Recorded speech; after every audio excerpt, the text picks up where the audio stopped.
Tomen sus lugares, hermanos. Me da gusto verles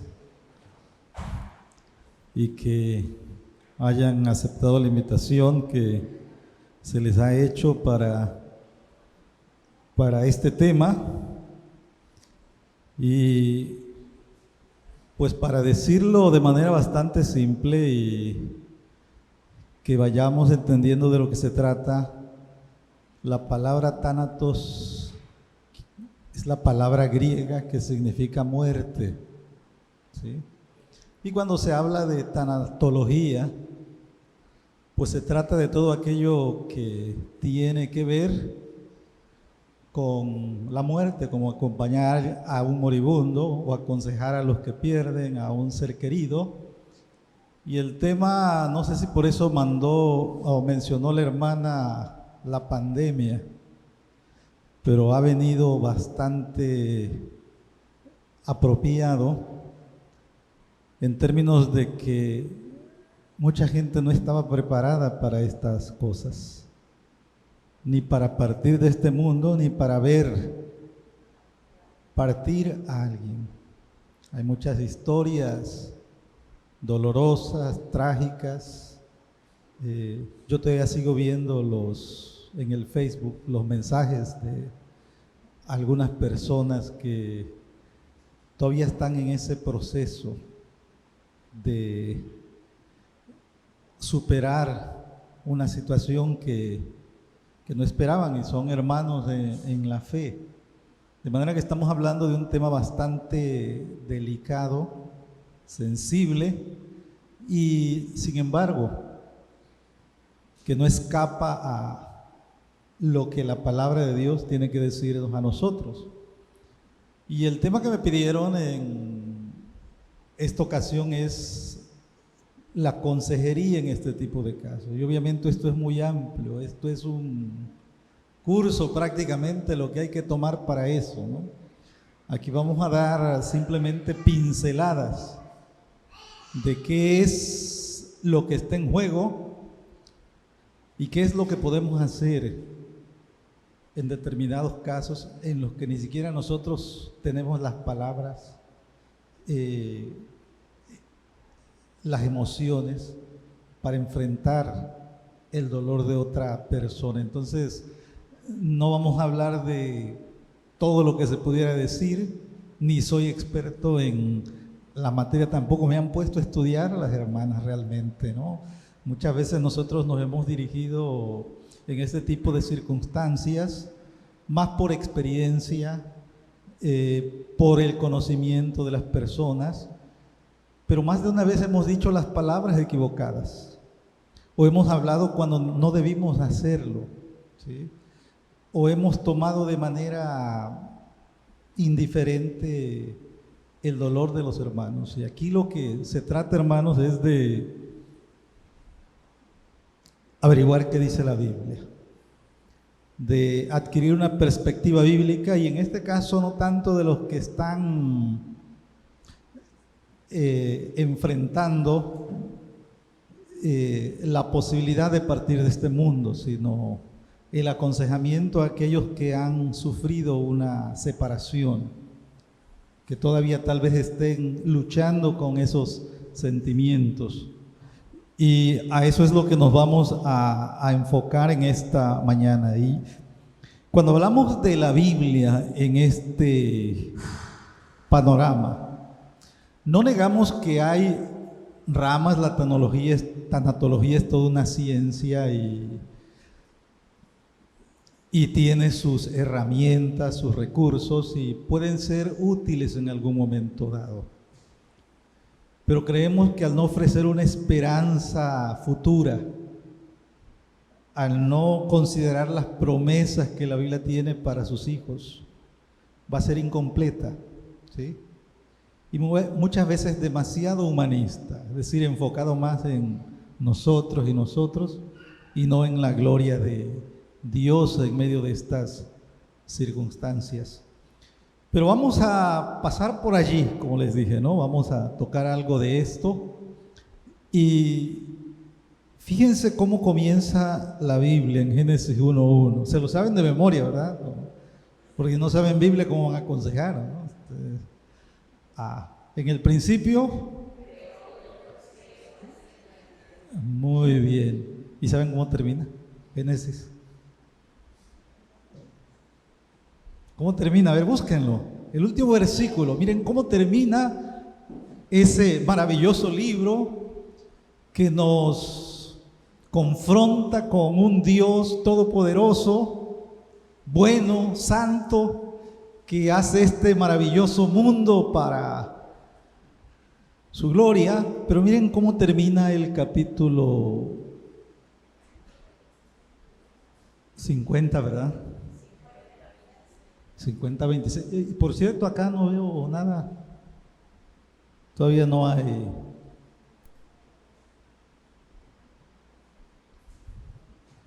¿O soy yo el que no ve? ¿Cómo termina?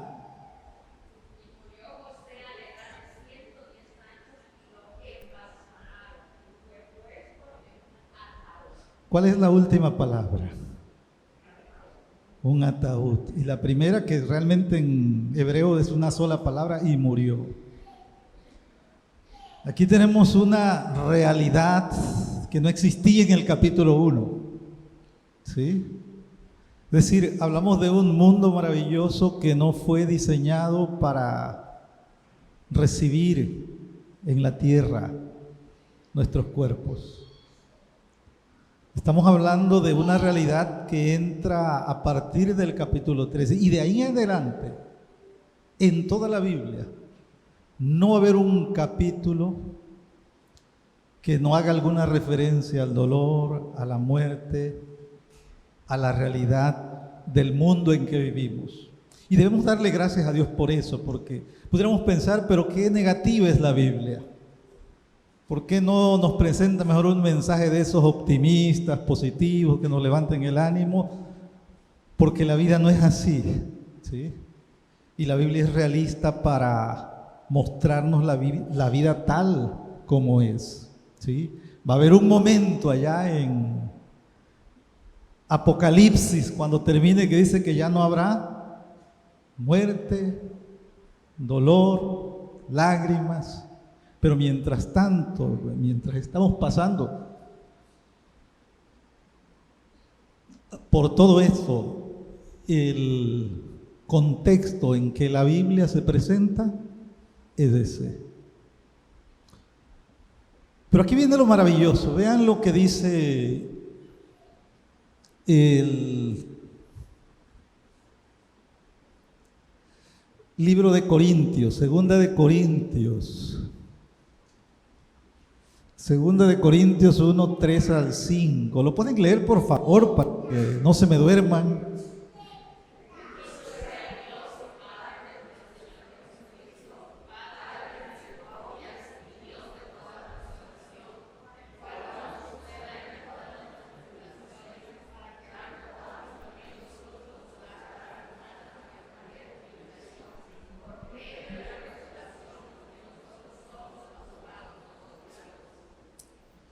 Fíjense, en una aldea ya europea en tiempos de la Segunda Guerra Mundial, había una estatua que el pueblo quería mucho y se había salvado de varias de las bombas, pero un día la hizo pedazos. Pero el pueblo decidió rehacer la estatua y le empezaron a unir y todo, y al final lograron casi completarla. Solo le faltaban las manos. O sea, ya no las pudieron rearmar, ¿sí? ¿Y saben qué hizo el pueblo? Puso un letrero que decía más o menos así: nosotros somos sus manos. ¿Sí? Y ese es un buen recordatorio para nosotros los creyentes, que aunque no creemos en esas imágenes, por supuesto, ¿verdad? Bíblicamente nosotros somos sus manos aquí en la tierra, somos su cuerpo, dice la Biblia. Y aquí en este pasaje nos dice de manera bastante clara que, en primer lugar, las tribulaciones no nos van a exentar no nos van a evadir. Estamos expuestos a ella. Los cristianos no han recibido un cheque en blanco, un certificado de exención de este tipo de cosas. Pero lo que dice ahí es, sin embargo, que Dios permite estas cosas en nuestra vida con un propósito maravilloso. Y el pasaje sigue, dice otras cosas también interesantes de la vida del apóstol Pablo en su ministerio. Imagínense, una de las personas que imaginamos más cerca de Dios y que sin embargo dice, estuvo en peligro de perder la vida y sintió que ya hasta ahí había llegado. Pero entre las cosas que dice, antes de decir todo eso, comienza, miren, no amargado ni con un espíritu negativo, sino bendiciendo al Señor. Y dice, ¿por qué? Él nos consuela, ¿con qué fin? Para que nosotros podamos consolar a otros.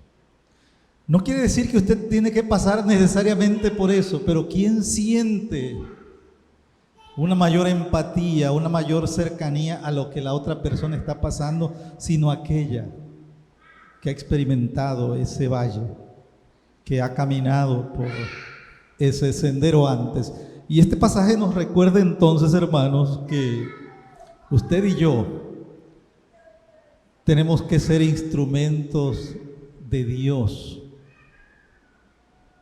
instrumentos en sus manos para poder llevar la palabra apropiada en tiempos como estos, en los que la tragedia ha sido mayor que la que un servidor ha conocido en su tiempo de vida, y en el que en cualquier momento nos llega una llamada. Ayer o antier a las 4 de la mañana me llega un mensaje: acaba de fallecer la esposa del pastor tal, ¿sí? Y ahí están esas experiencias, esos momentos, y tal vez las personas no necesiten en ese momento de su consuelo, y esa es una de las problemáticas que vivimos, ¿verdad? Que creemos que con ir al sepelio, a un abrazo y una palabrita son buenos, y lo necesitamos seguramente, pero eso apenas es el comienzo para muchos de una trayectoria bastante larga que les puede llevar toda la vida. Entonces, falta mucho. Cuando hablamos de consejería, no es ir a darle un abrazo a la gente. Estamos hablando de lo que viene después. ¿Qué podemos hacer nosotros como hijos de Dios en ese tipo de situaciones? Si se me duerme el que está ya en la computadora, vamos a tener problemas, ¿verdad? Pero yo espero que ¿qué le dirían, por ejemplo, a David? Un gran hombre de Dios en gran parte de su vida, en otros no tanto, pero aquí lo encontramos en sus tiempos, podríamos decir más o menos, ¿no? Y miren lo que está sintiendo: me he consumido a fuerza de gemir, todas las noches inundo de llanto mi lecho, riego mi cama con mis lágrimas, mis ojos están gastados de sufrir, se han envejecido a causa de todos mis angustiadores. Yo recuerdo en un funeral, tal vez muy bien intencionado, había muerto una persona de manera trágica, y el hermanito que va a dirigir el servicio comienza con estas palabras. La Biblia dice: regocijaos en el Señor siempre, regocijaos en todo. Y hermanos, tenemos que estar alegres. Hasta yo, que no había sido la persona que sufrió esa pérdida, esa separación, sentí un choque tremendo, ¿sí? Y puede ser muy bien intencionado. Y muchos cristianos, hermanos, van a ocultar su dolor, van a callar sus lágrimas, porque también se dice que el sufrimiento, las lágrimas y este tipo de cosas son muestra de pecado. No tenemos confianza en Dios. Y precisamente hoy vamos a desafiar algunas de estas ideas, ¿no? ¿Sí? Aquí vemos a un gran hombre de Dios. Y podemos imaginarnos al Hijo de Dios ante la tumba de Lázaro también, ¿sí? Las lágrimas pueden ser diferentes, pero hay momentos como el que David estaba pasando, en el que dice: todas las noches riego mi cama con mis lágrimas. E independientemente por el motivo que sea la separación o qué cercanía haya tenido una persona, ¿qué le diríamos nosotros? ¿Estamos preparados para enfrentar este tipo de situaciones?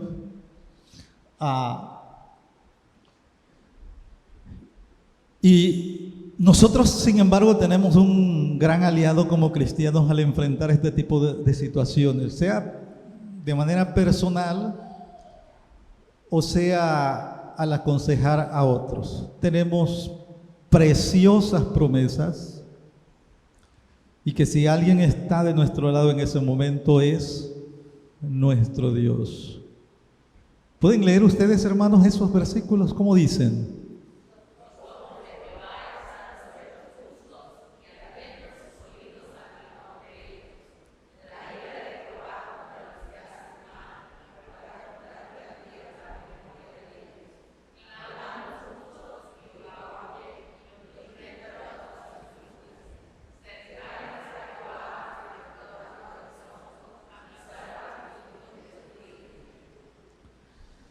Si yo les preguntara qué palabras les llegan más a su corazón, habría muchas diferencias, ¿verdad? Pero imagínense esa que dice ahí: cercano está Jehová a los quebrantados de corazón. Él no los rechaza, Él no los ve como ovejitas negras de su pueblo. Él tiene un corazón especial para estas personas. Ya por ahí ha dicho que el ángel de Jehová campa. Aquí dice, no su ángel. Aquí es el mismo, el que está cercano a estas personas. Y siguiendo con las diapositivas, la siguiente. Miren lo que dice el Señor Jesucristo y lo que dice el apóstol Pablo, el marco en el cual nosotros nos movemos como cristianos. Independientemente de si eso es lo que se necesita en el momento apropiado, nosotros necesitamos tener un marco de referencia en el cual nos movemos. Y el Señor Jesucristo dice: estas cosas os he hablado para que en mí tengáis paz. En el mundo tendréis aflicción, pero confiad, yo he vencido al mundo. El Señor no niega la realidad del dolor, de la aflicción, de la enfermedad, de la muerte, de la tragedia, de todas esas cosas que afligen nuestra vida. No lo hace. No lo hace tampoco el apóstol Pablo, pero dice: nosotros tenemos algo más que eso. Estamos preparados para superar este tipo de cosas. ¿De qué manera? ¿Por nuestras propias fuerzas? No, dice el Señor Jesucristo: confiad, yo he vencido al mundo. Él nos habla ahí de su paz. Y el apóstol Pablo también, hablando a los creyentes, les dice a ellos: no queremos que ignoréis acerca de los que duermen, para que no os entristezcáis como los otros que no tienen esperanza. Y a veces esto se malinterpreta entonces, ¿no? Entonces la tristeza no se ha leído la Biblia, hermanos, ¿sí? Por ahí el apóstol Pablo va a decir que hay tristeza según Dios y tristeza según el mundo. Bueno, hay que pasar por eso. Ahora lo que nos interesa es que en esos momentos nosotros, los cristianos, sabemos que tenemos una gran esperanza. Tal vez la persona que vayamos a aconsejar no la tenga, pero nosotros sí la tenemos. Y eso debe a nosotros asegurarnos también en la fe tan grande en que estamos anclados. Ahora, en términos generales, ¿de qué se trata el asunto? ¿Qué es lo que tenemos por delante? Y debemos entender, hay dos cosas en juego aquí. Una, lo externo, ¿sí? Que es lo que nos sucede a nosotros, es decir, perdimos una casa, nos robó un amigo, se nos fue un ser querido. Esas son las circunstancias externas de las que estamos hablando cuando nos acercamos en la consejería. Y eso nos recuerda algo muy importante bíblicamente, que vivimos en un mundo caído y a veces ese mundo se nos viene encima. Esa es una realidad a la que todos estamos expuestos. La segunda es interna, lo que sucede en nosotros, la tristeza, la aflicción, la angustia, el temor, todas esas emociones que a veces se mezclan con la esperanza y la alegría que tenemos en Cristo, pero que nos recuerdan también algo muy importante, que nuestro mundo es un caos. Y a veces eso hace que nuestra mente también se vuelva un caos. Y ustedes lo han visto, me imagino, ¿verdad? A veces con todos los bien intencionados que seamos en el momento de llegar con alguien, las personas están confundidas. Satanás aprovecha muy bien esos momentos. Va a querer llenar de muchos sentimientos equivocados. Y entonces todo se puede volver un caos en ese momento para las personas. Esa es la realidad de la que estamos hablando. Hay lo que sucedió y la manera en que nosotros estamos recibiendo lo que sucedió, ¿sí? Y debemos de tener en cuenta ambos, porque cuando vamos a aconsejar a alguien debemos tener en cuenta muchos factores, y en esas cosas no me meto realmente, ¿no? Pero sí les menciono quién es la persona que falleció. ¿Era el papá? ¿Era el hijo? Nosotros por intuición pensamos que es más fácil perder un padre que un hijo, ¿verdad? Y así lo dicen en las películas, ¿no? Se supone que nosotros debemos enterrar a los mayores, no ellos a nosotros. Independientemente de lo que esto signifique, tomemos en cuenta ese tipo de cosas, la situación en que pasó, la cercanía al Señor que tenía. Hay muchos factores que nosotros debemos tener en cuenta, pero les digo, no podemos meternos en ese tipo de cosas. Aquí vamos a tocar, sin embargo, que se enseña y que puede ser útil en algún momento, pero la manera en que nosotros desde una perspectiva bíblica enfrentamos esa realidad. Por eso en la psicología, en la tanatología, se habla de negación y ese tipo de cosas. Pero es ese lenguaje que nosotros como cristianos aquí, cuando vamos a aconsejar, porque no somos expertos tampoco, ¿no? Y no vamos a desarrollar todo un proceso, pero sí es bueno verlo uno a uno. realmente cuál es nuestra perspectiva como hijos de Dios. Y entonces, una primera fase, se dice, al enfrentar la separación de un ser querido, es la negación, el aislamiento.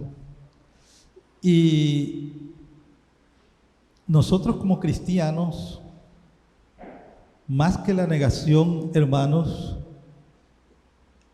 la respuesta bíblica nos llama a la franqueza, a ser honestos con nosotros mismos. Y no estamos diciendo que un cristiano no vaya a pasar por eso, ¿sí? Que no vaya a decir, no puede ser, esto no me puede pasar a mí, ojalá y estuviera en su lugar, o cosas de ese tipo, ¿no? Lo que estamos diciendo es que la manera en que la Biblia nos invita a responder es de esta forma, a ser honestos conmigo mismo, a no engañarnos, y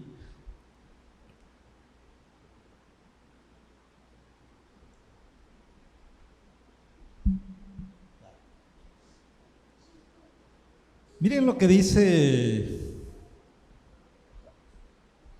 Jesús: bienaventurados los que lloran. Y el ser honestos con nosotros mismos, el ser francos con nosotros mismos, nos dice que el sufrimiento es algo normal y a veces es necesario pasar por eso, ¿sí? Por ahí le llaman una catarsis, como sea, desahogarse en esas situaciones no es, por decirlo así, pecaminoso. El Señor dice, bienaventurados los que lloran. Jesús lloró, dice el versículo más cortito de la Biblia, ¿verdad? Leí a alguien que preguntaba, ¿y por qué lloró Jesús? ¿No? ¿Sí? ¿Lloraba por el finado o lloraba por las hermanas que se quedaban sin su hermano? En cualquier caso, la Biblia nos dice que eso pasó. Y cuando hablamos de franqueza, hermanos, es de tratar de aclarar al máximo nuestros sentimientos, nuestras creencias, lo que estamos pasando. No ganamos nada con negarlas. Y aunque la psicología nos va a decir que a veces eso puede ser útil, y tampoco nos vamos a ir a pelear con la persona, no, hermano, tienes que aceptar la realidad, no. Pero entender que la Biblia nos llama a esto. Vean el Salmo 42, y no sé si pueden leerlo. Déjenme ver la hora porque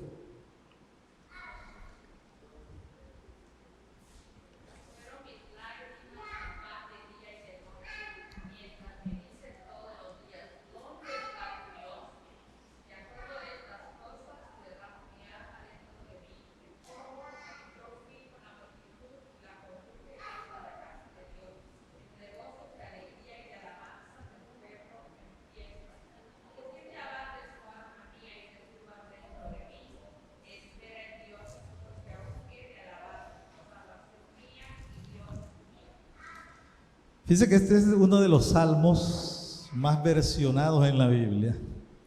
Yo le conozco por lo menos unas 4 tonadas, ¿sí? En el himno vienen como 3, creo, en el himnario. Y siempre vienen las primeras palabras, ¿sí? Como el ciervo brama por las aguas, ¿sí? Es entender una especie de búsqueda espiritual, ¿no? De un remanso espiritual. No he oído de esos cantos que yo conozco uno que llega al versículo 3. A la razón de por qué esa persona está buscando a Dios. y de la manera en que lo expresa en esos primeros versículos.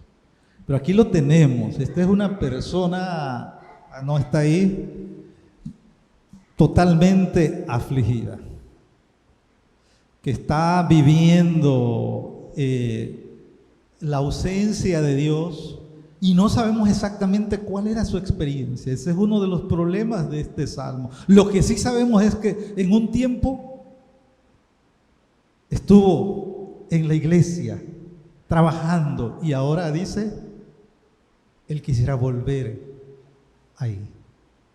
Y a medida que vamos allí leyendo los versículos, vamos a encontrar el mismo tono del salmo que leímos anteriormente.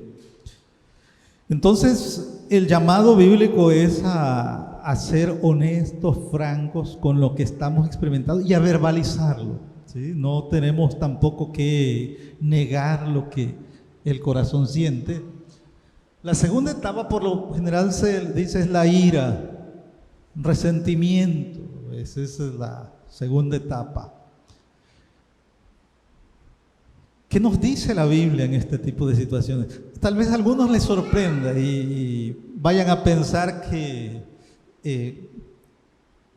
esto no sea así. Nosotros a veces queremos pasar siempre diciendo en victoria, ¿verdad? Y lleno de fe, pero estamos hablando, hermanos, de personas que están viviendo algo difícil y entonces en lugar de desatar nuestra ira debemos ser honestos con Dios, y la queja es válida cuando no viene de Satanás, porque Satanás nos va a empujar hacia allá, pero de una forma no bíblica. Pero si ustedes han leído los Salmos o han leído la Biblia, hay todo un libro. ¿Cómo se llama? Lamentaciones, ¿no? ¿Sí? Que nos habla de este tipo de cosas. Es decir, hay cosas que no entendemos, ¿sí? Yo no puedo entender cómo una mamá en la pandemia perdió a sus cuatro hijos, ¿sí? Ni uno le sobrevivió, ella sí. Pero se imaginan lo que esta mujer está pasando todavía. Y por ahí podríamos seguir contando. Vamos a lo que dice la Biblia y cómo explicamos lo que queremos decir por ser honestos con Dios. En lugar de la ira,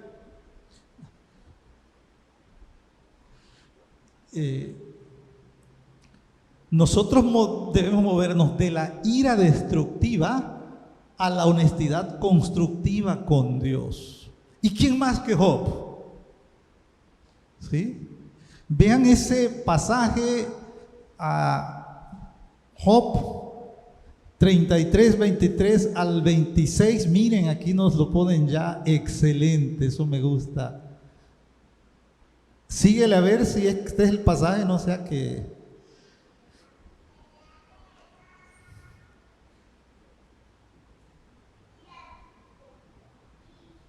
Yo creo que no era ese, pero bueno.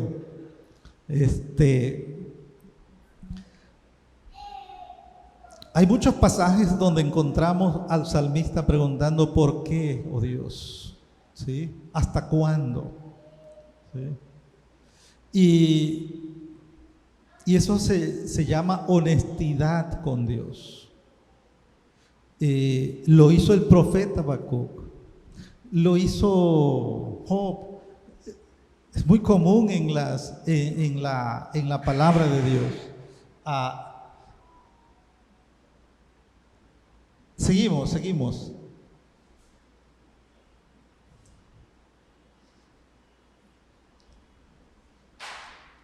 La siguiente, la negociación.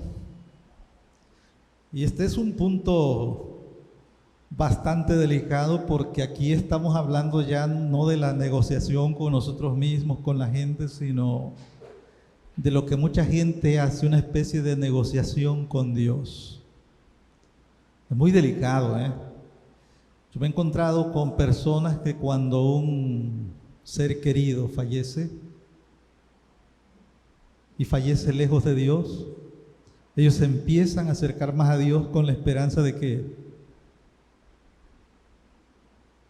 que a esa persona en alguna forma Dios lo lleve a la gloria, ¿no? Y eso es doloroso. Es doloroso. ¿Por qué? Porque es una especie de negociación, ¿sí? Si tú haces esto, yo entonces voy a hacer esto. Yo ahí tengo hermanitos y hermanitas que están pasando por este tipo de situaciones, ¿no? Y lo que nosotros tenemos que es pedir a Dios la ayuda, y esto es lo que se llama el lamento bíblico. Esta es toda una serie de salmos en la Biblia, abarcan una gran cantidad, y a lo que nos lleva es siempre a que en medio del dolor nosotros tenemos que aprender a levantar nuestra mirada a Dios, a reconocer que no vamos a poder superar esto por nosotros mismos, y que en última instancia tiene que ser Dios el que intervenga.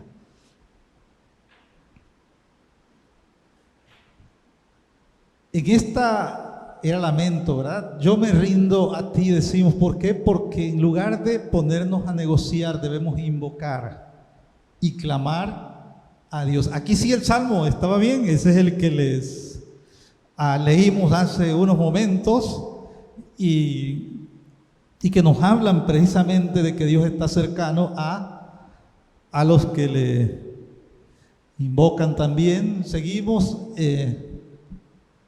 adelante. En el modelo tanatológico, por ejemplo, otra fase es la depresión, y no quiere decir, hermanos, que todas las personas vayan por allí, ¿verdad? Todos, algunos entran de lleno a alguna de esas, otros se saltan. Eso es algo que nosotros vamos a entender, pero estamos hablando precisamente de lo que los que han estudiado esto al nivel psicológico y emocional han encontrado.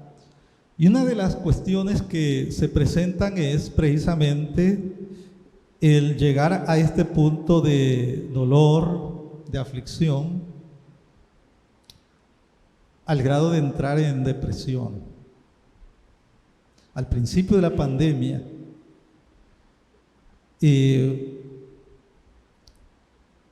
la esposa de un hermano decimos, pero llegaba ya cada 2, 3 años, ¿no? Siempre anduve detrás de él, porque cuando yo era pequeño, él era de los que estaban en el grupo de alabanza en la iglesia.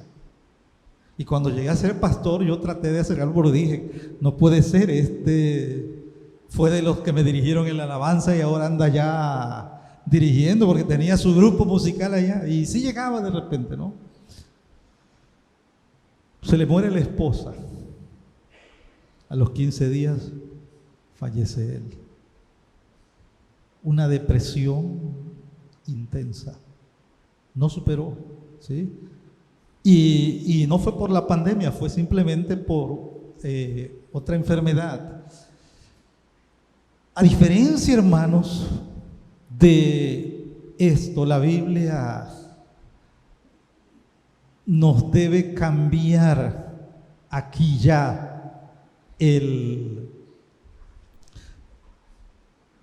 la respuesta. No vamos a negar, hermanos, que no haya personas deprimidas y no vamos a decir que la depresión es un pecado. Yo estoy lejos de creer eso.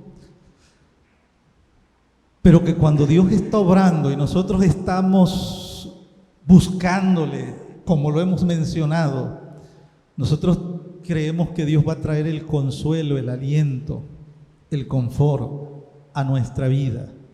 Y el Salmo 73 no lo vamos a leer, ¿sí? Pero nosotros sí tenemos que movernos como cristianos, o mover a las personas a recibir la ayuda de Dios. Porque ese es el problema en este tipo de procesos, ¿verdad? Que en lugar de acercar las personas a Dios, las vamos afirmando en su dolor, a decirle que tienen razón, y muchas cosas de ese tipo, pero no las vamos moviendo a una confianza mayor, dependencia y creencia en que Dios es suficiente en sus vidas en medio de estas situaciones. El Salmo 73 es tremendo, ¿sí? Salmo 73 comienza con una persona que está enojada con Dios, ¿sí? Una persona que ve las injusticias, el dolor y todas esas cosas, que llega al punto, dice, de querer dejarlo todo, hasta que, dice, hasta que Dios le abrió los ojos y él llega a esa confianza de la que nos habla en los últimos versículos. Entonces nosotros bíblicamente respondemos de otra forma. Si la persona lo va a seguir, no depende de nosotros realmente, pero nuestra confianza, nuestra directriz en estas situaciones es lograr llevar a las personas hacia Dios, ¿sí? No hacia su dolor. Llevar a las personas a confiar en la gracia y el amor de Dios y no a dejarlos hundirse en la desesperación y la aflicción. Y el último paso es la aceptación. Pero ya resumiendo todo eso, hermanos, la aceptación bíblica de la separación de un ser querido envuelve por lo menos estos elementos. Uno de ellos es confiar en Dios. En un momento vamos a ver algunos pasajes que nos afirman en esto. La otra, hermanos, es gemir, pero hacerlo con esperanza, ¿sí? Y tomo esa palabra porque así viene en la Biblia, ¿sí? Nosotros también gemimos, dice la Biblia, y gemimos con toda la creación. Percibir con gracia, es decir, ponernos los lentes de Dios ante la situación y aprender a interpretarlas de manera bíblica, e involucrarse con amor, es decir, permitir que el amor de Dios permee las relaciones con los demás, ¿sí? Lo que vamos a hablar ahora, hermanos, es no tanto darles un proceso, una herramienta, sino cuáles son los principios bíblicos que nos guían para entender y para aconsejar a alguien en esta situación. Son cerca de 20 principios que no solo nos ayudan cuando lidiamos con alguien que ha sufrido una separación, sino también para alguien que está enfrentando otro tipo de circunstancias y que sienten que el mundo se les ha venido encima, que están sufriendo por diferentes situaciones, y la forma en que había pensado originalmente hacerlo era más como una especie de trabajo así en equipo. No lo hemos podido hacer porque yo casi vengo bajando del avión. Llegamos muy noche y ya no nos dio tiempo de sacar las copias del material, pero algo que sí yo quiero que ustedes trabajen a medida que vamos mencionando estos puntos. Piensen qué versículo bíblico se les viene a la mente, porque eso es lo que no vamos a tener a la mano cuando alguien nos exprese su dolor, nos pida nuestro consejo, necesite de nuestro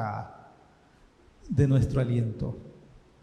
Y entonces, yo tengo los míos, por supuesto, pero sí me gustaría escuchar los suyos. Estamos hablando de algunas creencias, algunos principios que nos ayudan a poner en perspectiva esta situación de la que estamos hablando y de otras.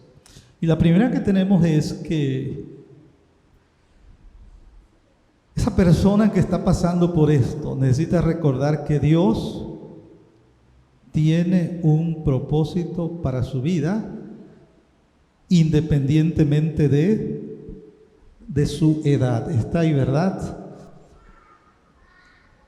Y por supuesto hay muchos pasajes que se nos pueden venir a la mente. Me pregunto cuál sería uno de ellos. A ver.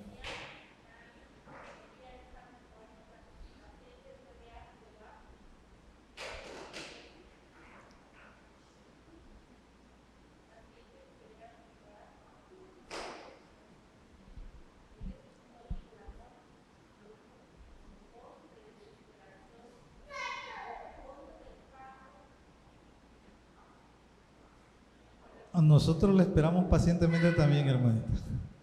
¿Y dónde habla de lo del propósito? A ver.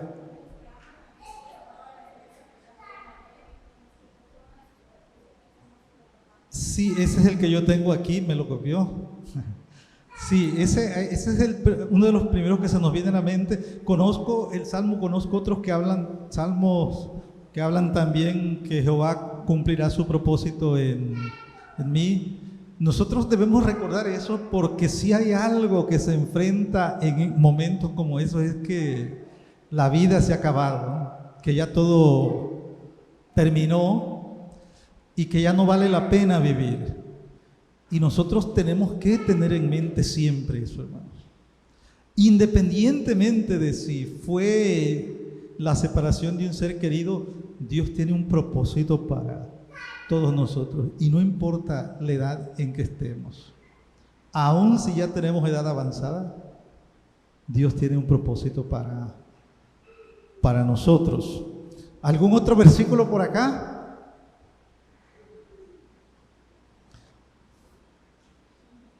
A ver.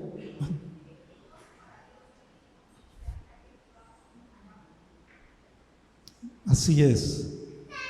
Si vivimos, para Él vivimos, y si morimos, para Él morimos, ¿sí?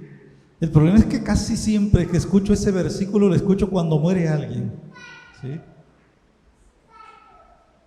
Y no cuando están viviendo para decir vivo para Dios, ¿no? Yo me acuerdo de esa película, ¿cómo se llamaba? Ustedes saben más de nombres de películas. Pero es ese del último samurái, creo que era. Donde un gran servidor del emperador ha muerto y el emperador le pregunta a Tom Cruise ahí cómo murió, le pregunta. Y Tom Cruise le responde: te diré cómo vivió, ¿sí? Entonces, un bonito pasaje. Recordémoslo también ahora que nosotros estamos vivos. Aquí hay otra, siguiente. Dios es suficiente independientemente de las circunstancias. Acuérdense eso. Y eso es una verdad que no solo en la muerte, sino cuando se enfrenta a una separación en el matrimonio, cuando se enfrenta la pérdida de un empleo, cuando se enfrenta la rebeldía de los hijos. Es decir, en cualquier circunstancia nosotros tenemos que recordar que Dios es suficiente, que las circunstancias no determinan el tamaño de nuestro Dios. Él es suficiente. Ahora el versículo, bastante fácil, ¿verdad? Todo lo puedo en Cristo que me fortalece.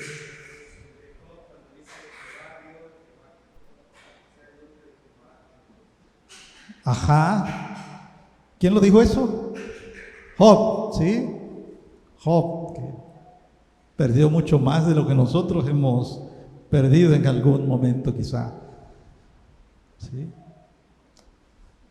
Algunos más por acá están más calladitos.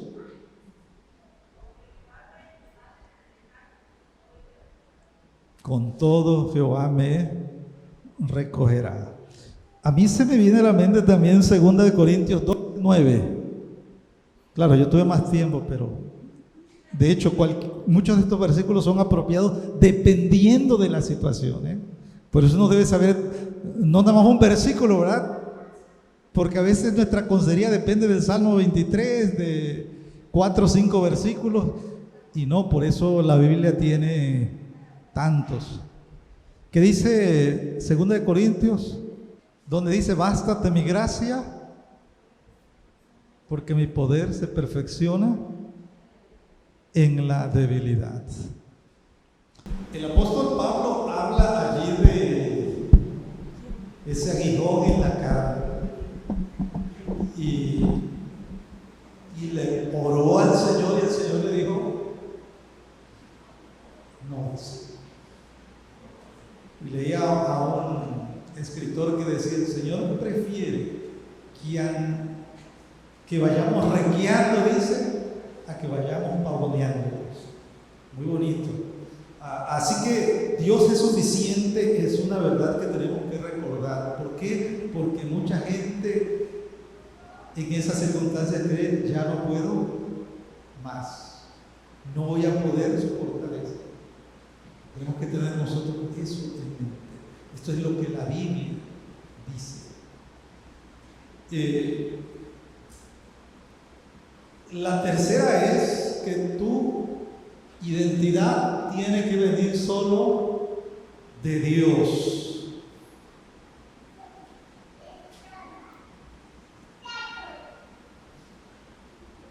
Tu identidad tiene que venir solo de Dios. Está facilita, así que se la pueden aprender antes de que ¿o será que no viene allá ahí está. Esto es muy importante, porque la pregunta ahí es si te va a definir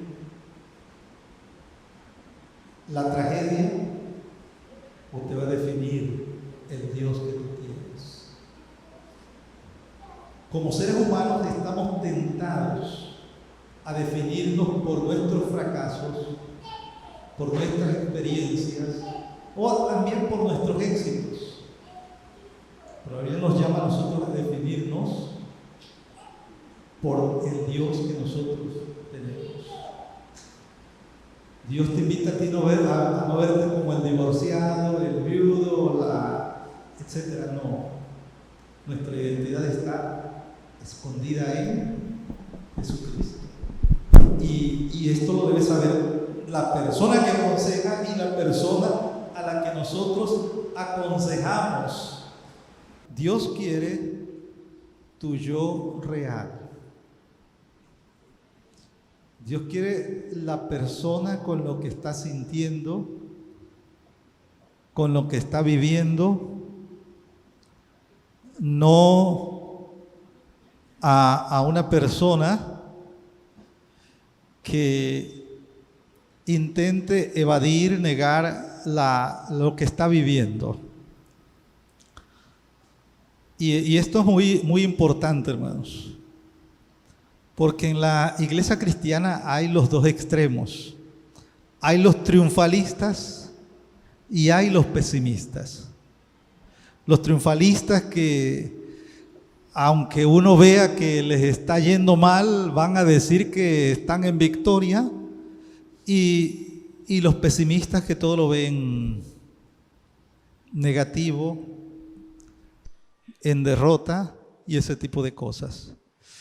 Y desgraciadamente a veces en mi iglesia yo veo mucha gente así, con todo respeto, pero veo mucha gente en el ministerio que, ay, doctor, es que pastor, que si usted supiera, dice, y ya empiezan, ¿no? Y parece que Dios no está orando en sus vidas. Parece que la gracia de Cristo se pasó de largo de sus vidas, ¿no?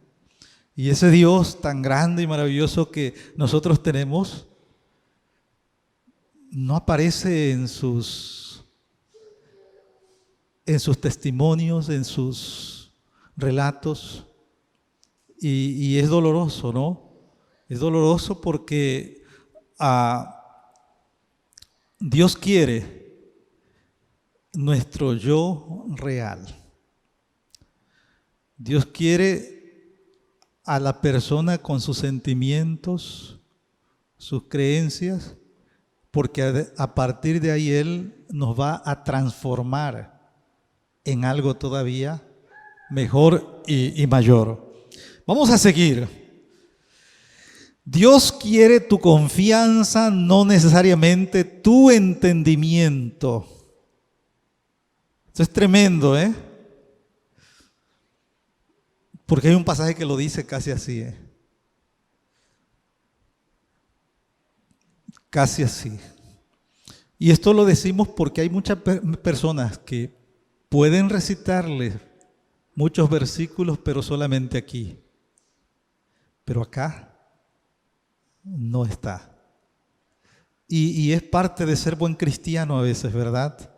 Parte de ser buen cristiano, entre comillas, es precisamente decir las cosas como todo el mundo espera escucharlas. Pero Proverbios capítulo 3, versículos 5 al 8, ¿cómo dice?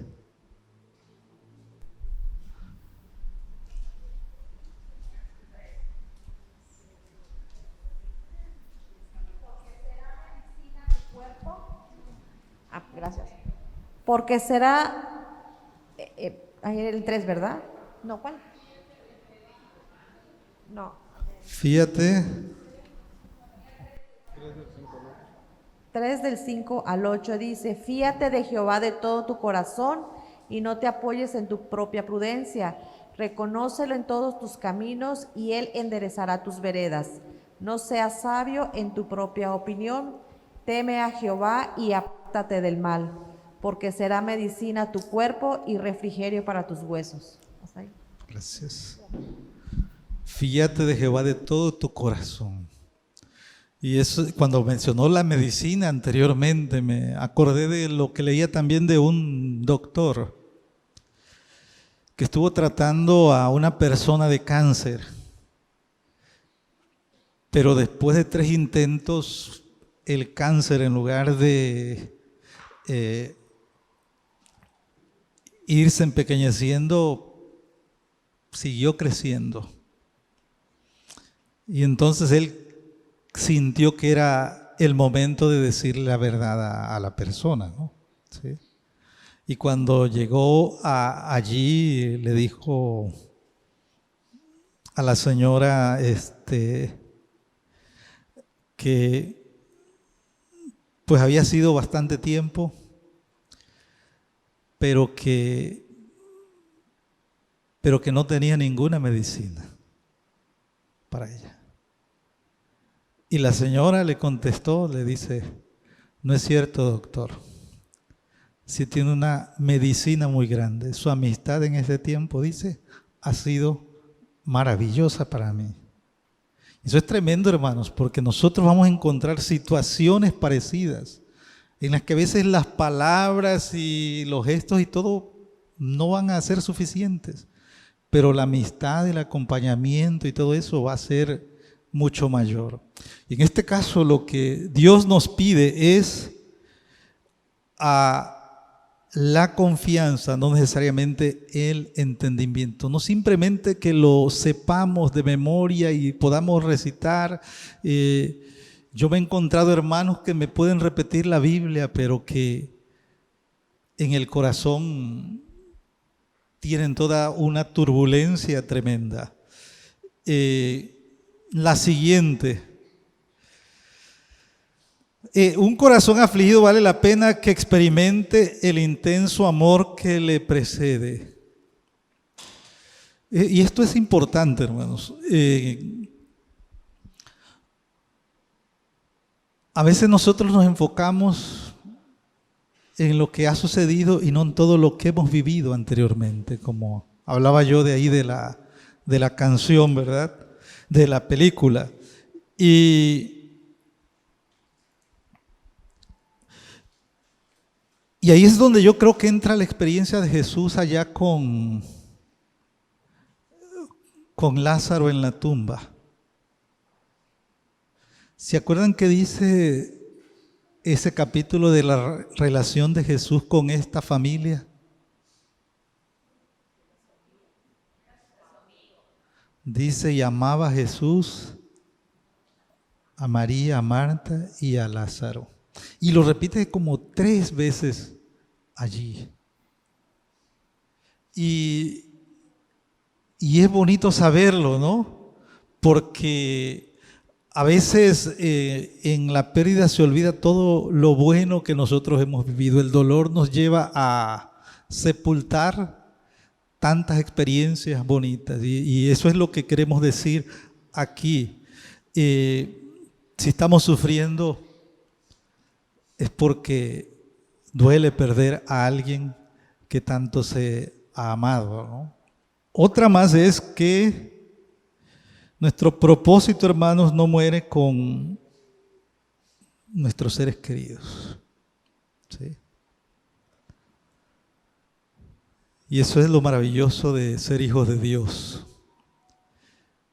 que siempre hay una esperanza, siempre hay algo que Dios va a hacer y podemos confiar en eso. Imagínense si tuvieran que perder su esposo, sus hijos. ¿Acaso no sería prácticamente morirse con ellos? Que de eso prácticamente qué bueno puede salir, ¿no? ¿Qué puede hacer Dios de esa situación? Pero estamos hablando de un caso bíblico allí, ¿se acuerdan? Noemí. Y Noemí lo vivió por sus propias fallas, ¿sí? Por abandonar el pueblo de Dios, la tierra que Dios les había dado, e irse a vivir en un ambiente pagano. Murió su esposa, murieron sus hijos sin dejar descendencia. Y sin dejar descendencia quería decir que ella perdía no solo a sus hijos, perdía la herencia en la tierra, todo, ¿sí? No tenía ni para comer, solo regresó porque oyó que había, dice, pan en la tierra. Ahora, ¿qué puede hacer Dios en esas circunstancias? Vayan al capítulo 4, versículo 17, vean qué dice allí. De Ruth, ¿sí? Que algunos dicen que se debería llamar Noemí, porque Noemí es la protagonista realmente, ¿sí? 4:17, para que vean qué tan protagonista es, ¿eh? ¿Cómo dice allí?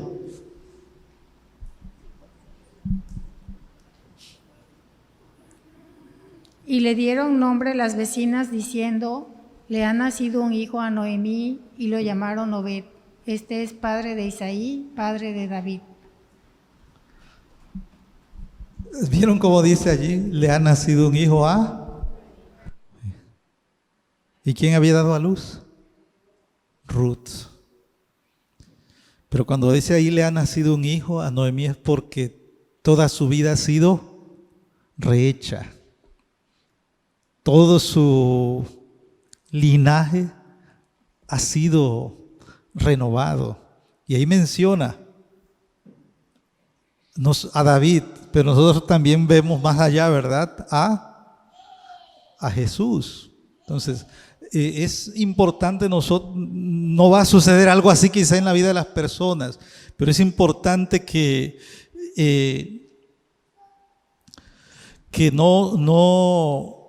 la vida no se ha acabado, ¿sí? Eso es importante en ese momento. Dios va a superar nuestras expectativas. Y ahí yo creo que ustedes me van a dar una lección, tantos pasajes que hay sobre eso, ¿verdad? Yo tengo mis favoritos, pero no se los voy a decir. Alguno que se les venga a ustedes a la mente.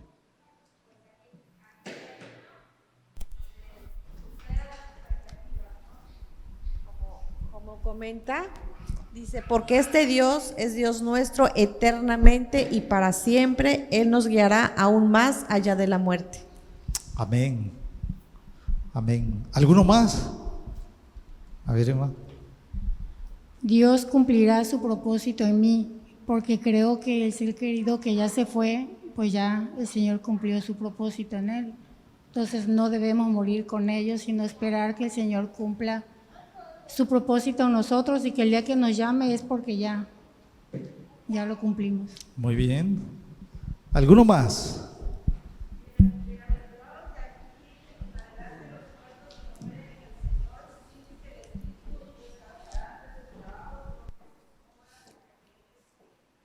Amén, amén. ¿Sí? Es tremendo. Lean las oraciones del apóstol Pablo. Al principio, en medio de las cartas. Si algo van a descubrir es que el apóstol Pablo siempre era optimista acerca del pueblo de Dios. A veces las iglesias estaban en unos problemas, en unas crisis tremendas. Pero el apóstol Pablo siempre reitera que él confía en que el que comenzó la buena obra la va a perfeccionar, ¿sí? Y después dice, ¿no? Habla del poder que nosotros tenemos, dice, ¿no? Y la gracia que hemos recibido y las riquezas en glorias que Dios tiene para sus hijos. Entonces, nosotros, hermanos, creemos que Dios va a superar todo lo que nosotros podamos imaginar.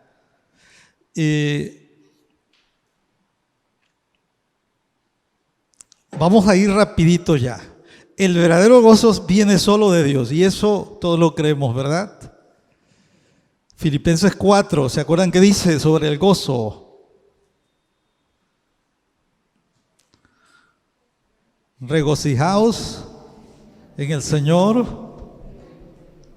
Otra vez os digo, regocijaos. Y de nuevo, lean el contexto de esos versículos, porque cuando vamos a aconsejar no sacamos la palabra y ya la dejamos caer. No, ahí el pasaje comienza con un problema tremendo en la iglesia. Hermanitos que se estaban peleando ahí en la iglesia. Y el apóstol Pablo introduce ese gozo diciendo en el Señor. Y eso cambia todo, hermanos, porque no es nada más una cuestión mística, sino tiene que ver con todo lo que Cristo significa para nosotros. Eso es lo que nos produce gozo a nosotros. Las circunstancias sombrías no niegan a un Dios bueno. Salmo 73, 1 y 2. ¿Alguien lo puede buscar, por favor? Salmo 73, 1 y 2.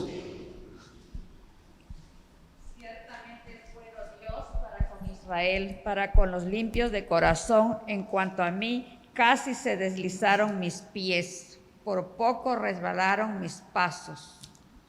Amén. ¿Sí? Gracias. Dios es bueno, pero yo casi caigo. Muy bonito también, el crecimiento no ocurre en tu zona de confort. En medio de la tranquilidad. Se puede crecer, pero poco. ¿Por qué? Porque no sabemos por qué o necesitamos tanto de Dios. Pero cuando viene la tragedia crecemos.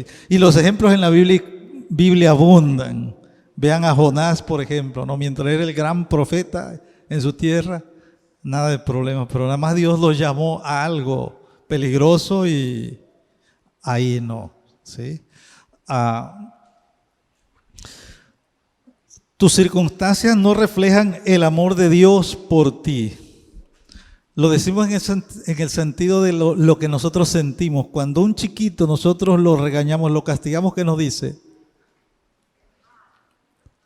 Mala, ya no me quieres. Y ayer lo estaba viendo con una señora con su niñito y el chiquito y claro, yo entendía por qué estaba desesperado el pequeño, pero nosotros a veces somos así, ¿no? Pensamos que si Dios nos da algo bueno es que nos ama, ¿sí? Que si nos pasa algo que no nos gusta o nos desagrada, no nos ama. No depende de eso, su amor. Nuestros sentimientos acerca de nuestras circunstancias no cambian la verdad de Dios, ¿sí? Lo que Dios ha dicho, hermano, sigue firme. Si el Señor dice, no te dejaré ni te abandonaré, eso sigue siendo verdad, aun si nosotros no lo sentimos en ese momento. La verdad de Dios eventualmente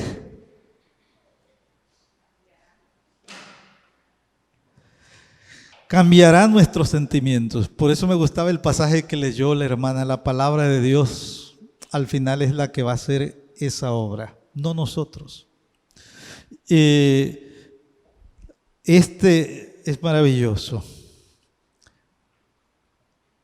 El que sigue. Y ya son los dos últimos, ¿eh? Tu vocación o tu llamado no tiene que ver con tu zona de confort, con tu comodidad, con tu tranquilidad emocional, que por cierto eso es lo que el mundo nos dice que debemos lograr, ¿verdad? De tener un coach emocional. Se trata de permitir que Dios use tu vida de una manera que le traiga gloria. Acuérdense de Esteban, ¿eh? Uno se pregunta por qué Dios no lo liberó de las piedras, de la furia de los judíos. Y no lo entendemos. La Biblia dice que la gente lloró por su muerte. Pero el capítulo siguiente comienza diciendo, ¿verdad? Y los que fueron perseguidos por causa de la muerte de Esteban fueron predicando la palabra a otros lados, a donde quiera que iban. La paz no se basa en nuestras circunstancias. La verdadera paz viene solo de nuestro Dios. Eso creo que no necesita comentario, ¿verdad? Y pasajes muchísimos. Pero sobre todo ese, y la paz de Dios, que sobrepasa todo entendimiento, guardará vuestros corazones y vuestros pensamientos. Y al poquito dice, y el Dios de paz estará con vosotros. Yo creo que estos principios, hermanos, les pueden ayudar en alguna forma, independientemente si lo sabemos de memoria. Nosotros tenemos que tener un encuadre y un conocimiento de la Biblia para poder ayudar a otros en medio de estas situaciones. No todos los casos son iguales. No todas las personas procesan estas situaciones de la misma forma. Pero nosotros por lo menos sí sabemos que Dios, cualquiera que sea la experiencia que la persona esté viviendo, va a ayudarlo y va a ayudarnos a nosotros para hacer el trabajo que Él espera que nosotros hagamos.